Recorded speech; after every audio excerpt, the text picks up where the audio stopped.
Et le voleur, lui, court toujours, mais sans son précieux butin. Vous serez peut-être surpris cette année de ne recevoir votre déclaration d'impôt qu'au mois de mai, au lieu de mars d'habitude.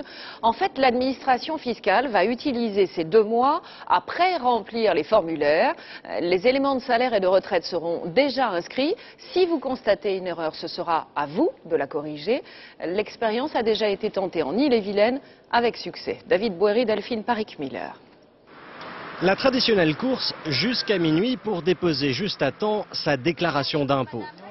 L'année prochaine, les contribuables n'auront plus d'excuses pour être en retard. Ils recevront une déclaration pré-remplie par l'administration fiscale avec le montant des salaires, des allocations chômage, des indemnités maladie ou des pensions et des retraites. 29 millions de foyers fiscaux sont concernés. La nouveauté a été présentée ce matin et même le ministre avait du mal à s'y retrouver. Le changement, où est-ce qu'on le fait?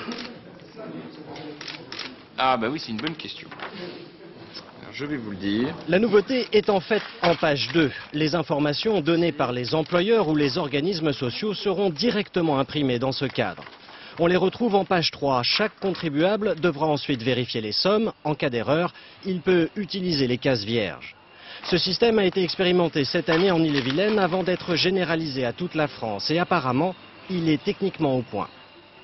L'expérience a montré en Ille-et-Vilaine qu'il y avait en fait un taux d'erreur extrêmement faible. Bon, alors ça ne veut pas dire qu'ici ou là il n'y en aura pas. D'ailleurs c'est pour ça qu'on invite le contribuable à vérifier entre sa dernière feuille de salaire et ce qui est rempli par l'administration fiscale s'il y a une erreur ou pas.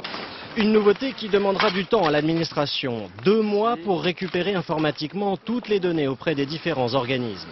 Les contribuables recevront donc leur déclaration au mois de mai et non pas en mars comme jusqu'à maintenant. Et pour les familles